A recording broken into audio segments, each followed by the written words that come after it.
Center City. Yeah. Now, you guys drove from Philadelphia because he had not seen south of the border. Oh, by the way. No, this is not the real reason.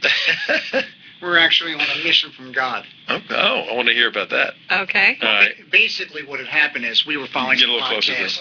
I'm following some podcasts, and I was researching conversions to Judaism. Traveling down, basically, I had come across this interesting character, an interesting rabbi, who pretty much in my lifetime, 49 years, is the first rabbi that is aggressively looking to convert people to Judaism.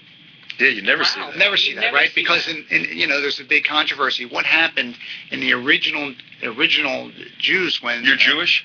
I'm Jewish. Basically, what we're talking about is, hang on.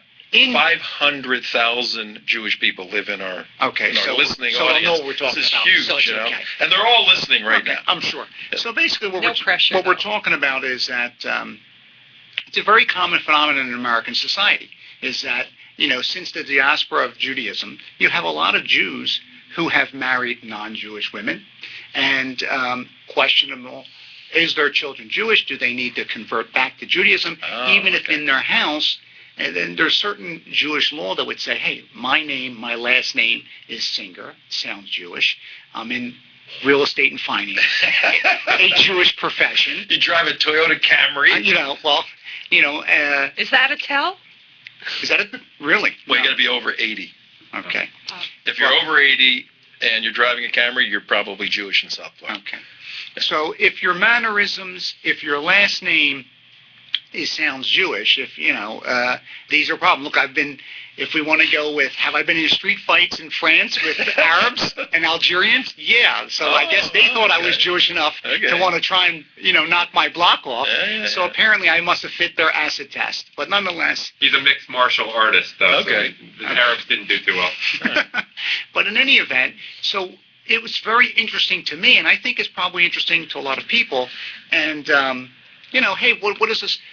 That this guy would aggressively, one of the first guys in my lifetime that wants to aggressively, his program is to try and convert non-Jews to Judaism. Probably not to start with people who are already religious and already morally or ethically living good lives, like maybe evangelical Christians or whoever, but certainly secular humanists, atheists, Islamics. This guy is in the hood in Miami Gardens. Or Miami Beach. Yeah, Miami Gardens. Miami Gardens. Yeah. He's in the hood there, and he's like aggressively. You know who he's talking about?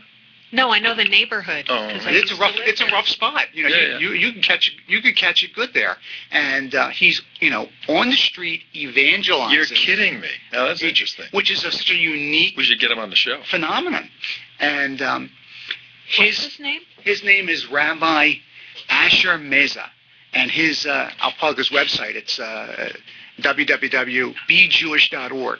So anyway, that was the reason. I solicited Adam because Adam is the internet guy who knows how to really help videos go viral.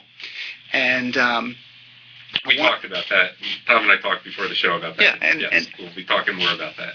Yeah, and so I wanted Adam to really meet this guy firsthand. Or actually, Adam wanted to meet him firsthand because, there's a lot of guys that are phony and fakes and, sound good on internet, but then when you actually go out and meet them, it's somebody else.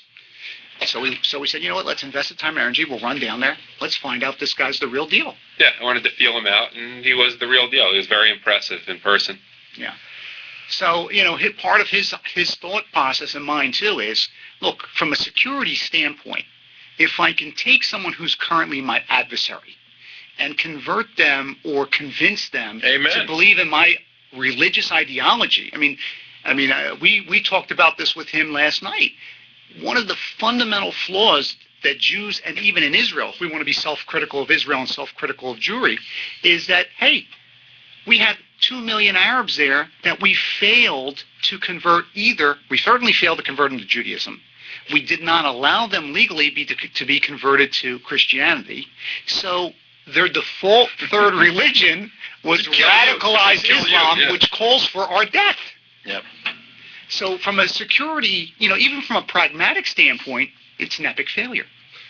Let me say something about where I came from. My mother, whose birthday was the other day, part of also my reason for coming to Florida to surprise her on her birthday. My mother is Jewish, so there's not really a whole lot of doubt in that. And I hang out generally at.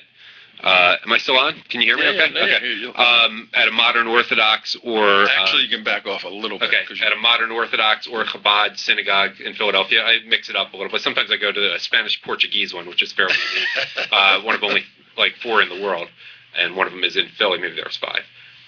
But often you can fall into a rut. There's not much I have to do to be Jewish. Yeah, you try to keep as many of the commandments as you can. But the reality was, many, many years ago, I was born to a Jewish mother. That's about it. And I think often we can get a little bit lazy. A lot of times people especially, people who go to Chabad, you can go to a social event. You can see your friends. It's fun. You can go and, do it, hear an interesting talk, see your friends afterwards. It's not that hard to be Jewish. It's not like a challenge. And can you really say, I'm fulfilling the mission that God has for the Jewish people? I'm not sure I'm doing that much if I'm going to have a nice meal and see my friends and have a few l'chaims. It just, it's also nice if you want to feel good about your faith. Even if you don't 100% agree with someone's doing, not someone who wants to kill you. That's a different matter. But someone who has a different approach, it's good to consider it and certainly hear something different. And obviously I don't have any real reason to convert because I'm there. But I simply listen to Rabbi Meza's YouTube videos, and I'm a big fan of short, good YouTube videos which catch attention and go viral. And when people look at my ads on A-Taxon channel on YouTube, sorry, I had to do that. But it's just, you learn something interesting. I don't pretend to have the greatest attention span in the world. I don't have a short attention span, but I appreciate people who really take their audience seriously, who are respectful of it, and often talk in sound bites and give you something memorable if you're going to spend 4 minutes of their time hearing about a topic. And I was very impressed by what he did. And often... Asher, what's his name? Asher Meza? Rabbi Asher Meza, and his website, I believe, is bejewish.org. Yeah, I was just... They were very engaging. And another thing I have a problem with is they... sorry, I got a little animated. That's okay. That's okay. They talk about current topics. Sorry. Like, good luck getting someone to talk about homosexual so-called marriage at a modern Orthodox seminar because you don't want to offend anyone. So you have some cute remarks, whatever. And good luck getting, them to even talk about Islam too much, other than maybe a cute little dig somewhere, but they're not going to really talk about it. Rabbi Meza, give him credit, is actually talking about these things in a way no one who is, I guess, in better with the observant Jewish establishment would be. And that's what I had to say. All right, at 20 minutes past 3 o'clock, you're with Tom Trento on Trento Vision. CJ is with me today. Mark and Michael are not here.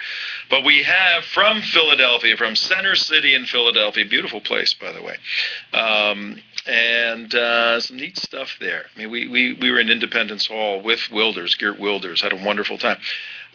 These guys are here, Paul Singer, Adam Taxon, and today we're going to go...